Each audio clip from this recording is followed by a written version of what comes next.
দেখো সবাই বই দেখো, প্রথমে দেওয়া আছে 3 নাম্বার 94 পৃষ্ঠা 3 নাম্বার অঙ্ক দেখো। এখানে লেখা সখীপুর গ্রামের মোট জনসংখ্যা 1280 জন। কি লেখা? ভালো করে দেখো, সখীপুর গ্রামের মোট জনসংখ্যা 1280 জন, তার মধ্যে 80% লোক কৃষিজীবী। 80% লোক কি কৃষিজীবী, মানে কৃষিকাজ করে জীবিকা নির্বাহ করে তারা। ক নাম্বার আমাদের বলছে কৃষিজীবী লোকের সংখ্যা নির্ণয় করি। ক নাম্বারে কি বলছে? কৃষিজীবী লোকের সংখ্যা নির্ণয় করি। আর খ নাম্বারে বলছে কৃষিজীবী নয় এমন লোকের সংখ্যা নির্ণয় করি। মানে এখানে দুইটা প্রশ্নের উত্তর বের করতে হবে আমাদের। একটা হলো কৃষিজীবী লোকের সংখ্যা, আর একটা হলো কৃষিজীবী নয় এমন লোকের সংখ্যা বের করতে হবে। আমরা দেখতে পাচ্ছি আমাদের এই যে বইতে দেখতে পাচ্ছি না ভাই, এখানে ক নাম্বার দুটো বক্স দিয়েছে। ক নাম্বারে পুরো অঙ্ক করে নাই, কিন্তু অঙ্কের নমুনা দিয়ে দিয়েছে। কি দিয়েছে? আর খ নাম্বারে কিছু করে মানে বের করতে হবে। আর আমরা কিভাবে করবো দেখো, আমি কোডে লিখছি, তোমরা দেখো। আমরা ক নাম্বারে লিখলাম কৃষিজীবী লোকের সংখ্যা 80% হলো। আমরা জানি যে কোনো সংখ্যার পার্সেন্ট দেওয়া থাকলে এটাকে আমরা হরে কত লিখি? 100। 80% হলো 100 ভাগের 80, তাহলে 1280 বের করতে হবে। কতজন? মোট জনসংখ্যা 1280, তাহলে 1280 এর 100 ভাগের 80 হলো, মানে এর মূলত হলো 1280 এর 80% হলো। এর পরিবর্তে বইতে লিখে হয়েছে 1280 এর 100 ভাগের 80 হলো।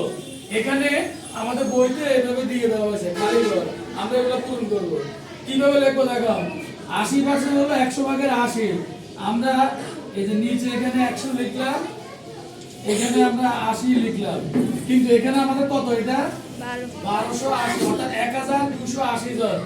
আমরা এটা এখানে লিখবো 1280, 1280।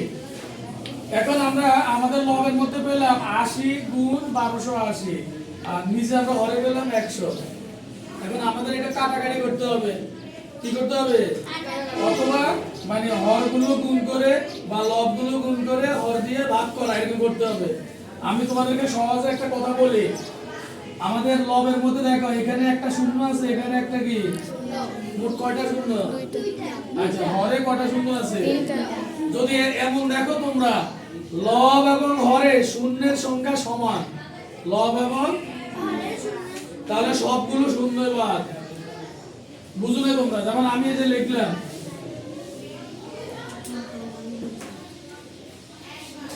আমরা লিখলাম কোন অঙ্কের মধ্যে যদি আমাদের এরকম হয়, যেমন আমি এই যে 1000 লিখলাম, আর উপরে মনে করো আমাদের 80 গুণ 70 গুণ 60 এরকম লেখা আছে, এরকম কি? এখন আমরা দেখি এখানে শূন্য হলো 1 টা 2 টা 3 টা, কয়টা? আবার এখানে 1 টা 2 টা, এটা আমি লাভ করছি, মানে 3টা শূন্য বাদ হয়ে গেছে, আর কোনো শূন্য আছে না, মানে এই জন্য আমাদের এখানেও দেখো 1 টা 2 টা কয়টা শূন্য আছে? 2টা। আবার হরে কত কয়টা শূন্য? তার মানে এই 2টা শূন্য বাদ, এই 2টা শূন্য কি? এখন আমাদের এখানে থাকে 8 আর এখানে থাকে 128, এখানে থাকে 8, এখানে কি 128। এখন আমরা এটা গুণ করে দিই, লাভ 128 কে 8 দিয়ে গুণ করব আমরা, কত হয় দেখো, 8 8 64, 64 কত? 4, আর থাকে 6, 8 2 16, 16 6 22, আর থাকে কত? 2, 8 1 8, 8 2 9 10, কত হলো? 1024। কত হলো? অর্থাৎ আমাদের এখানে কৃষিজীবী কতজন? এটা হলো আমাদের উত্তর, আমরা বের করছি 1000। ক্লিয়ার সবাই? কিভাবে বের করবা?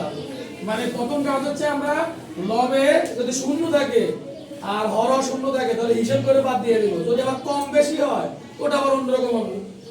আর যদি শূন্য না থাকে তাহলে আমরা কাটাকাটি করব, যেটা আমরা লঘিষ্ঠের উপর লেখার কাটাকাটি শিখছি, আমরা ওইভাবে করব। কারণ এখানে আমরা কত পেলাম তাহলে? 1024 জন। 1000, তাহলে ক নাম্বার আমাদের উত্তর হচ্ছে কৃষিজীবী লোকের সংখ্যা কতজন? 24 জন। এখন কৃষিজীবী নয় এমন লোকের সংখ্যা বের করব আমরা, কৃষিজীবী নয়। আমরা ক নাম্বারে লিখব কৃষিজীবী নয় এমন লোকের সংখ্যা, এটা একবারে সহজে লিখবা।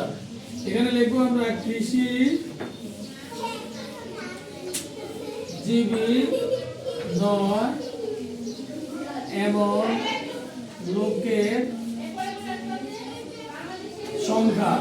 আমরা কি লিখবো? কৃষিজীবী নয় এমন লোকের, এটা আমরা কি করবো দেখো, আমাদের মোট জনসংখ্যা হলো 1280 জন। কত জন? আর আমরা কৃষিজীবী লোকের সংখ্যা কত পেলাম? 1024 জন। অর্থাৎ আমরা যদি এটা বাদ দিয়ে দিই, মানে বিয়োগ করে, তাহলে যা যে জনসংখ্যা থাকবে এগুলো হলো কৃষিজীবী নয়। এখন আমরা বিয়োগ করি, 10 থেকে গেলে কত থাকে? 8, 8 থেকে 1, 2 থেকে 3, 8 থেকে 3 গেলে কত থাকে? 5। এবার 2 থেকে 0 গেলে 2 থাকে, 1 থেকে 1 গেলে 0।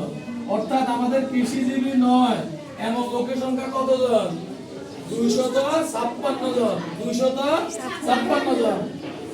আমরা দুইটা পেয়ে গেলাম, কৃষিজীবী লোকের সংখ্যা হলো 1024 আর কৃষিজীবী নয় এমন লোকের সংখ্যা হচ্ছে 256 জন। সহজ না? আমরা এগুলো সহজে করবো। ঠিক আছে, ধন্যবাদ।